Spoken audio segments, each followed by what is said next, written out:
ನನ್ನ ಆತ್ಮೀಯ ಸಹೋದರ ಸಹೋದರಿಯರೇ, ಬಂಧು ಮಿತ್ರರೇ, ಇಂದು ನಾನು ನಿಮ್ಮ ಮುಂದೆ ಒಂದು ಕತೆ ಹೇಳೋಕೆ ನಿಂತಿದ್ದೇನೆ.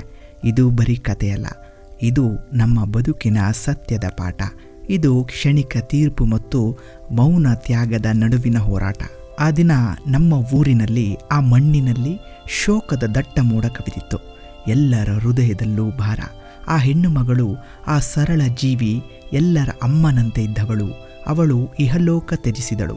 ಅವಳ ಬದುಕು ಹೆಗ್ಗಡಲೆ ಬೀಜದಷ್ಟೇ ಚಿಕ್ಕದಾಗಿತ್ತು, ಆದರೆ ಅವಳ ಪ್ರೀತಿ ಆಕಾಶದಷ್ಟೇ ದೊಡ್ಡದಾಗಿತ್ತು. ಅವಳ ಮಾತು ಕಡಿಮೆ, ಆದರೆ ಕೆಲಸ ಇಡೀ ಊರಿಗೆ ಗೊತ್ತಿತ್ತು. ಶವವನ್ನು ಮನೆಯ ಮುಂದೆ ಇಟ್ಟಿದ್ರು. 100 ಜನ ನೆರೆದಿದ್ರು. ಆದರೆ ಎಲ್ಲರ ಕಣ್ಣು ಒಂದು ಕಡೆ, ಮಸಾಣಕ್ಕೆ ಹೋಗೋಕೆ ಕೊನೆಯ ಕ್ಷಣ ಕಾದಿತ್ತು. ಆಗ ಅಲ್ಲಿ ಯಾರೋ ಒಬ್ಬರ ಹೆಜ್ಜೆಯ ಸದ್ದು.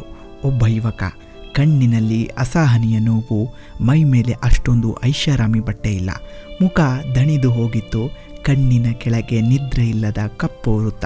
ಅವನು ನಿಧಾನವಾಗಿ ಆ ಮನೆಯ ಕಡೆ ಬರ್ತಿದ್ದ. ಅವನನ್ನು ನೋಡಿದ ತಕ್ಷಣ ಆ ಗುಂಪಿನಿಂದ ಒಂದು ಸುಡುವ ಮಾತು ಹೊರಬಿತ್ತು. ಅಯ್ಯೋ, ಅಮ್ಮ ಸತ್ತ ಮೇಲೆ ಬಂದ್ರಲ್ಲ, ಇವನೇ ಆ ದುಷ್ಟ ಮಗನ. ಆ ಮಾತು ಗಾಳಿಯಲ್ಲಿ ವಿಷದಂತೆ ಹರಡಿತ್ತು. ಮತ್ತೊಬ್ಬರು, ಹೌದು, ಜೀವಂತ ಇದ್ದಾಗ ಒಂದು ದಿನ ಈ ಕಡೆ ತಲೆ ಹಾಕಲಿಲ್ಲ, ಈಗ ನಾಟಕ ಆಡೋಕೆ ಬಂದಿದ್ದಾನೆ ನೋಡಿ. ಮಾತು ಮಾತು ಸೇರಿ ಬೈಗುಳದ ಧಾರಾಕಾರ ಮಳೆಯಾಗಿತ್ತು. ಒಬ್ಬ ಮಗ ತಾಯಿಯ ಶವದ ಮುಂದೆ ನಿಂತಿರುವಾಗ ಇಡೀ ಊರು ಅವಳ ಮಗನಿಗೆ ಶಾಪ ಕೊಡ್ತಿತ್ತು. ಯುವಕ ತಲೆ ತಗ್ಗಿಸಿದ, ಒಂದಕ್ಷರ ಕೂಡ ಮಾತನಾಡಲಿಲ್ಲ. ಅವನು ಶವದ ಹತ್ತಿರ ಹೋದ. ಆ ತಾಯಿಯ ಮುಖ ನೋಡುತ್ತಾ ಅಲ್ಲೇ ನಿಂತ. ಆ ದಣಿದ ಕಣ್ಣುಗಳಿಂದ, ನಿದ್ರೆ ಇಲ್ಲದ ಕಣ್ಣುಗಳಿಂದ ಕೇವಲ ಒಂದೇ ಒಂದು ಪಾರದರ್ಶಕ ಕಣ್ಣೀರಿನ ಹನಿ ಮಾತ್ರ ಹೊರಬಿತ್ತು. ಆ ಹನಿ ಬರೀ ನೀರಲ್ಲ, ಅದು 8 ವರ್ಷದ ವಿಯೋಗದ ನೋವು. ತೊದಲುತ್ತಾ ನಡುಗುವ ಧ್ವನಿಯಲ್ಲಿ ಹೇಳಿದ, ಅಮ್ಮ ಕ್ಷಮಿಸು, ನಿನ್ನ ಕೊನೆಯ ಕ್ಷಣದಲ್ಲೂ ನಾನು ನಿನ್ನ ಪಕ್ಕ ಇರಲಿಲ್ಲ, ಆದರೆ ಜನರು ಕರುಣೆ ತೋರಿಸಲಿಲ್ಲ. ವಿದೇಶದಲ್ಲಿದ್ದಂತೆ ದುಡ್ಡು ಮಾಡೋಕ್ಕೆ ಹೋಗಿದ್ದ. ತಾಯಿಗೆ ಹಣ ಕಳಿಸಿದ್ರೆ ಸಾಕ, ಪ್ರೀತಿಯಲ್ಲಿ ಹೋಯ್ತು. ಸಂಪೂರ್ಣ ಅವಮಾನ, ಅಪವಾದದ ನಿಂದನೆ. ಈ ನಾಟಕ ನಡೆಯುತ್ತಿರುವಾಗಲೇ ಆ ಧಾರ್ಮಿಕ ಕಾರ್ಯಕ್ಕೆ ನೇತೃತ್ವ ವಹಿಸಬೇಕಾದ ಪಂಡಿತರು ಅಲ್ಲಿಗೆ ಬಂದರು. ಅವರು ಆ ಯುವಕನ ಮುಖ ನೋಡಿ ಕ್ಷಣಕಾಲ ನಿಂತು ಬಿಟ್ರು. ಅವರ ಮುಖದಲ್ಲಿ ಒಂದು ಅಚ್ಚರಿ, ಒಂದು ನೋವು. ಪಂಡಿತರು ಅವನ ಹತ್ತಿರ ಬಂದು ಕೇಳಿದ್ರು, ನೀನು ರವಿ ಅಲ್ವಾ? ಯುವಕ ತಲೆ ಬಾಗಿಸಿ, ಹೌದು ಸ್ವಾಮಿ. ಆಗ ಪಂಡಿತರು ಇಡೀ ಜನ ಸಮೂಹದ ಕಡೆಗೆ ತಿರುಗಿ ನಿಂತರು. ಆ ದೃಶ್ಯನೊಮ್ಮೆ ಕಲ್ಪಿಸಿಕೊಳ್ಳಿ. ಪಂಡಿತರ ಧ್ವನಿ ಗಟ್ಟಿಯಾಯಿತು. ಇವನನ್ನು ನೀವು ಬೈತಿದ್ದೀರಾ, ಯಾರನ್ನು ತಪ್ಪು ತಿಳ್ಕೊಂಡಿದ್ದೀರಾ ಗೊತ್ತಾ? ಜನರಲ್ಲಿ ಮೌನ, ಗೊಂದಲ ಶುರುವಾಯಿತು. ಪಂಡಿತರು ಅಂದು ಆ ಸತ್ಯವನ್ನು ಬಯಲು ಮಾಡಿದ್ರು. ಅದು ಬರೀ ಸತ್ಯ ಅಲ್ಲ, ಅದು ಒಂದು ದೇಶ ಪ್ರೇಮದ ಕತೆ. ಈ ಹುಡುಗ ವಿದೇಶಕ್ಕೆ ಹೋಗಿಲ್ಲ. ಈ ರವಿ ಕಳೆದ 8 ವರ್ಷಗಳಿಂದ ನಮ್ಮ ತಾಯ್ನಾಡಿನ ಅತಿ ಕಠಿಣವಾದ ಗಡಿ ಪ್ರದೇಶದಲ್ಲಿ ಸೇವೆ ಮಾಡ್ತಿದ್ದಾನೆ. ಅವನು ನಮ್ಮ ದೇಶದ ವೀರ ಸೈನಿಕ. ಈ ಮಾತುಗಳನ್ನು ಕೇಳಿ ಅಲ್ಲಿಯೇ ಇದ್ದ ಎಷ್ಟೋ ಜನರ ಕೈಯಲ್ಲಿದ್ದ ಮೊಬೈಲ್ ಕೆಳಗೆ ಬಿತ್ತು. ಮುಖಗಳು ಬೆಪ್ಪಾದವು. ತಾಯಿಗೆ ಒಂದು ಫೋನ್ ಮಾಡೋಕೆ ಒಂದು ದಿನ ರಜೆ ಸಿಗಲಿಲ್ಲ ಅವನಿಗೆ. ಪ್ರಾಣ ಕಳೆದುಕೊಳ್ಳುವ ಜಾಗ ಅದು, ಆದರೆ ರಜೆ ಸಿಕ್ಕಲೇ ಇಲ್ಲ.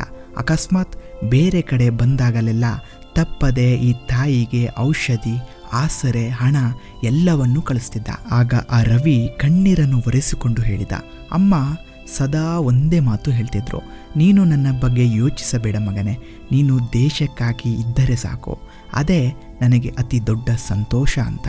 ಆ ದಿನ ಆ ಪಂಡಿತರ ಕೊನೆಯ ಮಾತು ಕೇಳಿ ಇಡೀ ಊರು ನಿಶಬ್ದವಾಗಿತ್ತು. ಈ ತಾಯಿ ತನ್ನ ಮಗನ ಸೇವೆಯನ್ನು ಯಾರಿಗೂ ಹೇಳಿಲ್ಲ. ಯಾಕೆ ಗೊತ್ತಾ? ಮಗನ ಬಗ್ಗೆ ಹೆಮ್ಮೆ ಇತ್ತು, ಆದರೆ ಅವನ ಸುರಕ್ಷತೆ ಬಗ್ಗೆ ಭಯ ಇತ್ತು. ಯಾರಿಗಾದರೂ ಗೊತ್ತಾದರೆ ಕಷ್ಟ ಆಗ್ಬೋದೇನೋ ಅಂದ್ಕೊಂಡಿದ್ದವಳು, ಆದರೆ ಇವತ್ತು ನೀವು ಆಡಿದ್ದೆಲ್ಲ ಮಾತುಗಳು ಅವಳ ಆತ್ಮಕ್ಕೆ ನೋವು ಉಂಟು ಮಾಡಿದೆ. ಒಬ್ಬೊಬ್ಬರಾಗಿ ಎಲ್ಲರ ತಲೆ ನೆಲಕ್ಕೆ ಬಾಗಿತ್ತು. ಕಣ್ಣುಗಳಲ್ಲಿ ನೀರು ಬಂತು. ಅದೇ ಬೈದವರ ನಾಲಿಗೆ ಈಗ ಪಶ್ಚಾತ್ತಾಪದಿಂದ ಕಚ್ಚಿಕೊಂಡಿತ್ತು. ಕೊನೆಗೆ ಒಬ್ಬ ವೃದ್ಧ ಕೈ ಮುಗಿದು ರವಿಯ ತಲೆ ಮೇಲೆ ಕೈ ಇಟ್ಟು ಹೇಳಿದ, ಮಗನೇ ಕ್ಷಮಿಸು, ನಾವು ಮಹಾ ತಪ್ಪು ಮಾಡಿದ್ದೆವು. ಈ ಊರು ನಿನ್ನ ಮುಂದೆ ತಲೆಬಾಗಿದೆ. ಆ ರವಿ, ಆ ವೀರ ಸೈನಿಕ ಶಾಂತವಾಗಿ ಉತ್ತರಿಸಿದ, ನಾನು ಬೈಗುಳ ಕೇಳೋಕೆ ಬಂದಿಲ್ಲ, ಅಮ್ಮನ ಕೊನೆಯ ಆಸೆಯನ್ನು ನೆರವೇರಿಸೋಕೆ ಬಂದೆ. ಅಂತ್ಯ ಸಂಸ್ಕಾರ ಮುಗಿದ ನಂತರ ಆ ವೀರ ಮಗ ಅದೇ ಮೌನದಲ್ಲಿ ತಾಯಿಗೆ ಕೊನೆಯ ನಮಸ್ಕಾರ ಮಾಡಿ ಬಂದಷ್ಟೇ ಬೇಗನೆ ಆ ಜಾಗದಿಂದ ಹೊರಟು ಹೋದ. ಬಹುಶಃ ಬೇರೆ ಎಲ್ಲೋ ನಿಂತು ಕಾಯ್ತಿದ್ದ ಆ ದೇಶ ಸೇವೆ ಅವನಿಗೆ ಕಾಯ್ತಿರಬಹುದು. ಅವರು ಹೋದ ಮೇಲೆ ಹಿಂದೆ ಉಳಿದ ಆ ನೂರಾರು ಜನರ ಮನಸ್ಸಿನಲ್ಲಿ ಕೇವಲ ಒಂದೇ ಮಾತು ಮಾತ್ರ ಶಾಶ್ವತವಾಗಿ ಉಳಿದಿತ್ತು. ಯಾರ ಜೀವನದ ಕತೆ ನಮಗೆ ಸಂಪೂರ್ಣ ಗೊತ್ತಿಲ್ಲವೋ, ಯಾರ ತ್ಯಾಗದ ಹಿನ್ನೆಲೆ ನಮಗೆ ತಿಳಿದಿಲ್ಲವೋ ಅಂಥವರ ಬಗ್ಗೆ ನಾವು ಕ್ಷಣಿಕ ತೀರ್ಮಾನ ಮಾಡಬಾರ್ದು. ನಾವು ನೋಡಿದ ಆ ಒಂದು ದೃಶ್ಯ ಅವರ ಇಡೀ ಬದುಕನ್ನು ಸತ್ಯ ಆಗಿರಲು ಸಾಧ್ಯವಿಲ್ಲ. ಎಂತಹ ದೊಡ್ಡ ಪಾಠ!